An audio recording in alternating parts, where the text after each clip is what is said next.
현미경 바이블 강의 시간, 오늘은 110번째 요한복음 15장 5절 좋은 열매 맺는 비결이란 말씀의 제목을 가지고 여러분과 함께 은혜를 나누고자 합니다. 요한복음 15장 1절에 내가 참 포도나무요 내 아버지는 그 농부라, 물은 내게서 과실을 맺지 아니하는 가지는 아버지께서 이를 제해버리시고 무릇 과실을 맺는 가지는 더 과실을 맺게 하려 하여 이를 깨끗게 하시느니라.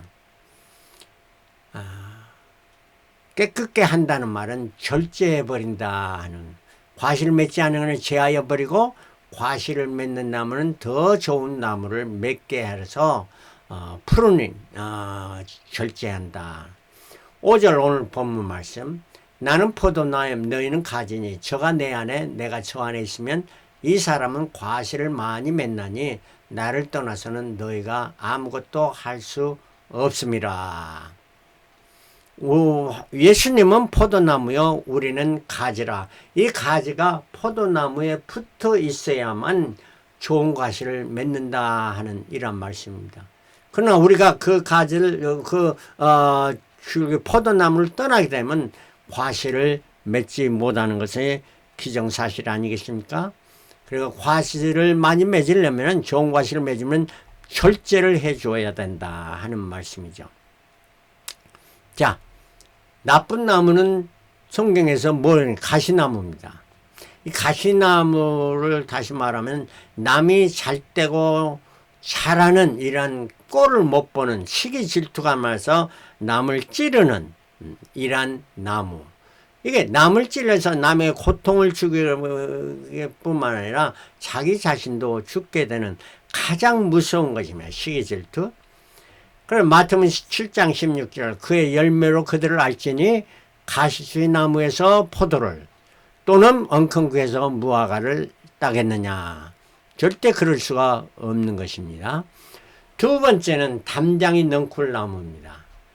담이나 나무에 기어올라 서식하는 이러한 거지 근성을 가진 사람들, 남의 도움이 없이는 전혀 혼자서 못하는 이런 사람, 뿌리까지 이걸 제하여 없애지 않으면 당장 또 그 담장이가 또 자랍니다. 빨리도 자라서 이렇게 온 밭을 망가뜨리고 마는 것이 담장이 넝쿨인 것입니다. 세 번째는 잎만무성한 나무. 이러한 나무는 주인이 베어버립니다. 누가복음 13장 7절 광원지게 이르되 내가 3년을 와서 이 무화과 나무의 실과를 구하되 얻지 못하니 찍어버리라. 어찌 땅만 버리느냐. 그렇지 않습니까?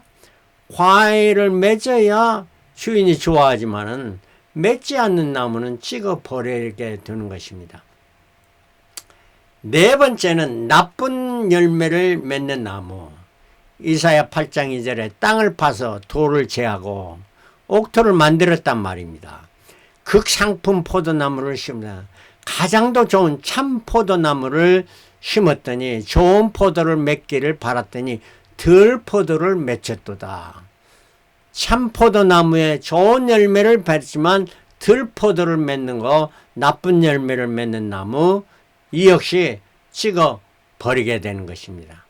이러한 나무, 좋은 접붙임을 받아야 되는 이러한 나무를 말하는 것이죠. 좋은 나무는 어떤 나무냐? 두 가지로 말할 수 있습니다. 첫 번째는 그 나무 자체가 튼튼해야 됩니다. 뿌리도 튼튼히 잘 옆으로 자라가지고 또 뿌리도 튼튼해야, 줄기도 굳게 줄기가 자라야 됩니다. 바람이 와도 넘어지지 않게. 그리고 가지도 왕성하게 옆으로 잘 퍼져야 되는 것이 아니겠습니까? 에스겔 31장 7절 그 뿌리가 큰 물가에 있으므로 그 나무가 크고 가지가 길어 모양이 아름다움에. 그 모양이 아름다운 이러한 나무를 갈 때 튼튼한 나무, 좋은 나무입니다. 시편 1편 3절 저는 시냇가에 심은 나무가 시절을 조차 과실을 맺으며 그 잎사귀가 마르지 아니함 같으니 그 행사가 다 형통하리로다. 바로 믿는 자를 말해주고 있습니다. 신앙인을 말해주고 있습니다. 시냇가에 심은 나무, 시냇가를 틀어 습기를 잘 이렇게 흡수하는 이런 나무, 왕성한 나무입니다. 튼튼한 나무입니다. 이러한 나무에 풍성한 열매를 맺게 되는 좋은 열매를 많이 맺습니다.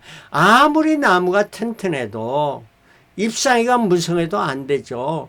열매를 맺은, 열매는 주인을 기쁘시게 하는 이러한 열매입니다. 마태복음 3장 10절, 이미 도끼가 나무 뿌리에 놓이신 좋은 열매 맺지 않은 나무보다 지켜 불에 던주리라. 그렇습니다. 우리가 그리스도의 형상으로 예수 그리스도를 닮은 자 되었으면 주님이 기뻐하시는 열매를 맺어야지. 그렇지 않으면 주인으로부터 이렇게 찍힘을 받는, 나무가 배임을 받는 이러한 결과를 가져오는 것입니다.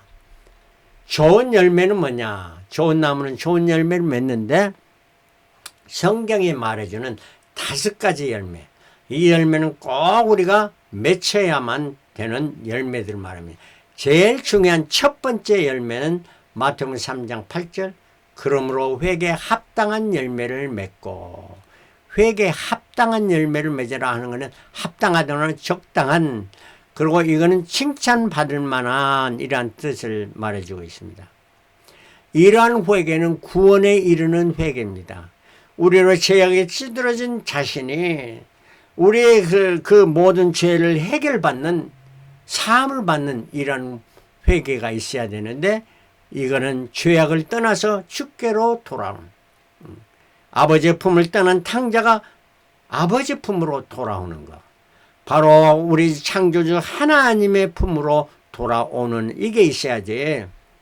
가룟 유다가 스스로 뉘우쳐 자기 자신에게 회개한다고 이게 구원에 이르는 회개는 절대 아니고 오히려 더 깊은 죄악에 빠진 것을 볼 수가 있습니다. 그러므로 회개라는 뭐냐? 우리가 죄악된 세상을 떠나서 우리의 창조이고 우리를 만드신 하나님께로, 우리의 구세주 구원자이신 예수님께로 돌아오는 것, 이것이 바로 회개의 열매입니다. 이것이 바로 포도나무, 참 포도나무에 우리 자신이 첫 붙임 바 되는, 예수 믿어 구원에 이르는 자가 되는 이러한 결과로 가장 더 중요한 회개의 열매. 이러한 자는 두 번째 열매를 맺는 의의 열매를 맺게 됩니다. 히브리서 12장 11절, 무릇 징계가 당시에는 즐거워 보이지 않고 슬퍼 보이나 후에 그로 말미암아 연달한 자에게는 의의 평강한 열매를 맺나니. 우리가 회개했다고 해서 새 사람이 돼서 온전한 자가 되지 않습니다. 단번에 세월이 가고 우리의 그 나쁜 습관이 또 나타나고 될 때 우리 예수님께서, 우리 성령께서 우리 채찍질 하십니다. 매를 때십니다. 그거는 아픕니다. 그러나 이러한 징계를 통해서 하나님은 우리를 연달하십니다.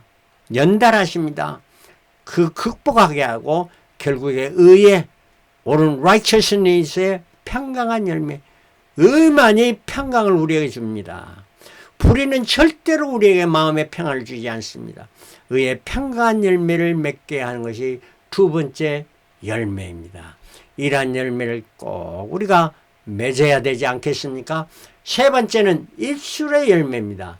이러한 새로운 삶으로 변화되는 것은 입술의 변화가 있습니다. 히브리서 13장 15절에 이러므로 우리가 예수로 말미암아 항상 찬미의 제사를 하나님께 드리자. 이는 그 이름을 증거하는 입술의 열매니라. 입술의 열매, 이거는 찬송을 드리는 열매입니다.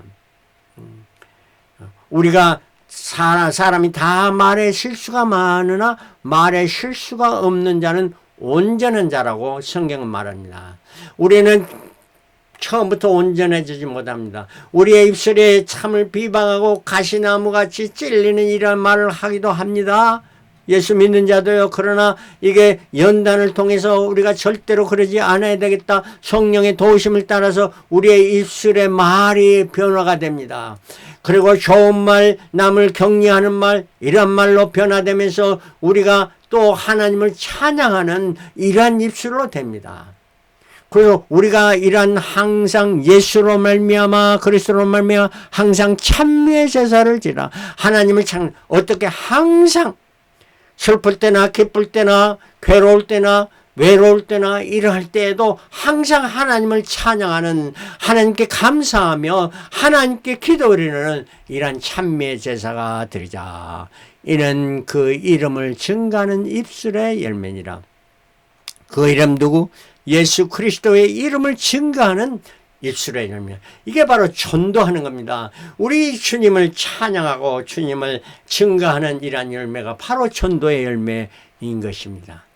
이러한 전도의 열매를 맺어질 때에 우리가 좋은 열매를 맺게 되는 네 번째 열매는 선한 열매.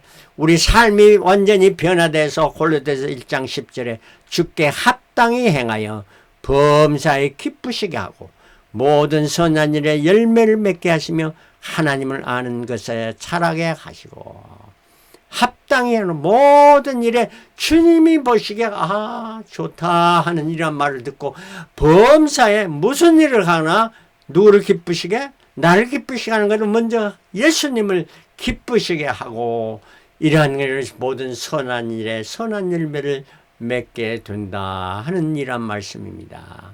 그리고 하나님을 아는 지식에서 가장 더 중요한 것이 하나님을 아는 것이죠. 내가 모든 것을 배설물로 여기면 예수 그리스도를 아는 지식이 가장 고상함을 인하며 사도 바울의 고백입니다. 예수님이 얼마나 여러분 더 잘 알고, 자, 내가 예수님을 알고 예수님이 나를 아신 바 되는, 이게 바로 가장 아름다운 선한 열매를 맺는 것이다. 마지막으로는 성령의 9가지 열매를 맺는 것입니다. 갈라디아 5장 21, 오직 성령님을 사랑과 희락과 화평과 오래 참과 자비와 양성과 충성과 온유와 절제니 이 같은 것을 금지할 법이 없느니라. 저 첫 번째가 사랑입니다. 사랑은 모든 허물을 덮니다. 사랑은 뭡니다? 믿음, 소망, 사랑, 이 세 가지는 항상 있으는 그 중에 제일은 사랑이라. 사랑은 먼저 하나님을 사랑하고 우선입니다. 그리고 내 이웃을 내 몸같이 사랑하는 이것이 가장 더 열매 중에 최고의 열매고, 그 다음에 마지막으로 열매를 맺는 것은 절제입니다. 절제. 영어로는 self control인데 남으로 말하면 절제해준 프루닝 해주는 이게입니다. 이게 바로 나를 온전히 하나님의 사람으로 만들어지는 과정이라 하는 말씀입니다. 성령 충만한 자는 속사람과 겉사람이 일치합니다. 성령 충만한 자는 언어와 행동이 일치합니다. 이러한 사람은 주 하나님과 항상 동행하는 삶을처럼 오늘의 본문 말씀 참 포도나무에 붙어있는 가지에 이러한 삶을 사게 되는 것입니다. 이러한 자가 돼야 되겠고, 좋은 열매 맺는 비결은 뭐냐? 좋은 열매 맺는 비결은 세 가지입니다. 첫 번째는 좋은 종자, 좋은 나무, 좋은 모종, 이러한 것에 내가 좋은 나무에 붙어있는 가지가 돼야지. 마태복음 7장 17절, 이와 같이 좋은 나무마다 아름다운 열매를 맺고 못된 나무가 나쁜 열매를 맺나니. 좋고 튼튼한 나무 누구입니까? 가장 더 튼튼한 예수 그리스도. 참포도나무에 붙어있는 가지는 정말 예수님을 기쁘시게 하는 이러한 가지가 된다는 것이고, 이러한 가지를 만들려면 절제해 줘야 되는데, 절제를 하면 열매 맺지 않은 가지는 다 잘라줘야 됩니다. 그리고 가지는 절제 맺는데 중요한 거는 뭐냐? 다른 가지에 햇빛을 가로막는 가지는 절제해 줘야 됩니다. 나만 햇빛으로 위로 막 자라는, 높이 자라는 이런 가지는 절제해 줘야 됩니다. 왜 그러느냐? 아무리 과일을, 좋은 과지를 감나무를 많이 맺어 저 높이 있으면은 결국에 누가 좋아합니까? 새들이 와서 잘 먹습니다. 그래 햇빛을 많이 받기 때문에 빨리 익어요. 그러나 그러한 가지를 다 채가지고 참 아름답게 이렇게 옆으로 잘 퍼진 나무를 만들어주면 여러 가지들이 여러 가지 좋은 열매를 많이 맺게 되는 것입니다. 두 번째는 부욕한 옥토. 밑에 바탕에 뿌리를 잘 이렇게 번지게 하는 이런 옥토에 심어진 나무. 이런 옥토라는 것은 뭐냐? 물과 비료가 잘 공급되는 이러한 흙을 말합니다. 길가가 되어서는 아니죠. 굳어진 마음이 되어서는 차가 같은 남에게 그런 차가 같은 굳어진 마음 이런 것도 안 되죠. 그 다음에 가시덤불 남이 하는 것을 꼴을 못 보는 이런 건 다 채가지고 옥토로 만들고 거기에 습기와 비료가 잘 공급되는 이런 건 뭡니까? 우리의 삶에서 항상 하나님의 말씀이 잘 살아 운동력이 있어 나타나야 됩니다. 이게 바로 말씀의 생활이고요. 세 번째는 적당한 햇빛과 바람입니다. 모든 식물은 기온과 장소와 바람의 영향을 받습니다. 그 온도가 몇 도에 따라서 그 나무가 잘 자라기도 하고 그 장소가 어디냐 사람이 참으로 불필요한 장소에 그것에 방해만 되는 장소를 찍어 불어 던집니다. 그러나 바람이 잘 통해야 됩니다. 바람이 안 통해도 나무가 말라 죽습니다. 이 말씀은 뭐냐? 매 순간마다 성령의 인도하심과 교통하심과 역사하심에 따라 살아가는 바로 하나님이 나에게 요구하신 것이 뭐다? 기도를 통해서 하나님과 교제하면서 하나님의 뜻을 따라 내 삶을 복종시키며 살아가는 이것이 바로 중요한 건데 적당한 햇빛과 바람입니다. 갈라디아 5장 16절 내가 이루노니 너희는 성령을 좇아 행하라. 그리하면 육체의 욕심을 이루지 아니하리라. 성령에 따라 살아가는 로마서 8장 2절 이는 그리스도 예수 안에 있는 생명의 성령의 법이 죄와 사망의 법에서 너를 해방하여서 참 자유함을 얻는 이러한 많은 열매, 좋은 열매, 하나님 기뻐하신 열매를 맺는 자가 되어진다 하는 말씀입니다. 이걸 갖다가 그림으로 표시하면 아래와 같습니다. 다음과 같습니다. 이 가운데는 익두스라는 것은 헬라 말로 이건 fish라는 거는 그리스도인을 표시하는 것은 옛날 제자 시대 때부터 12제자도 이렇게 익두스를 표시해서 자기가 크리스찬인을 박해받을 때 표시했던 거죠. 이거는 무슨 뜻이냐? 물고기가 익두스인데 이걸 첫자만 타서 예수 그리스도 하나님의 아들 우리의 구세주라 하는 이라면 우리 자신이 예수 그리스도 참 포도나무에 붙어 있어야만 된다 하는 이런 말씀입니다. 예수를 떠나서는 우리가 아무 열매도 맺을 수 없다는 말입니다. 두 번째는 코람데오라는 것은 하나님 데오라는 건 하나님이고요. 하나님 안에서 코람데오. 그러니까 하나님 밖에서가 아니고 이 말씀은 말씀 안에서 우리 말씀의 테두리 안에서 하나님의 보시는 곳에서 우리가 삶을 살아야 된다 하는 말입니다. 의의 삶을 살아가는 이러한 삶이죠. 그 다음에 1767 하나님께서 제게 특별히 주신 숫자였습니다. 기도하다 받은 숫자인데 1767 마태복음 5장 48절입니다. 바로 1이라는 숫자는 하나님 숫자요 7이라는 숫자는 spiritual perfection 온전하다 말입니다. 6이라는 숫자는 엿새 만에 인간을 창조할 때 인간이 내 자신이라는 거예요. 7이라는 spiritual 하나님이 온전하심과 같이 너희도 온전하라. 마태복음 5장 48절 하나님이 사랑하신 너희도 서로 사랑하라. 하나님이 거룩하심 같이 너희도 거룩하라. 성경 모든 것의 핵심입니다. 이런 거는 뭡니까? 성령의 인도하심에 따라 하나님이 기뻐하신 일을 하면서 살아가는 이러한 자가 참 아름다운 열매, 좋은 열매, 하나님 기뻐하신 열매를 맺는 비결이라 하는 말씀입니다. 익두스 코람데오 1767의 삶을 살아서 하나님이 기뻐하시는 좋은 열매를 많이 맺는 저와 여러분들이 다 되시기를 그리스도로 축원합니다. 할렐루야. 아멘.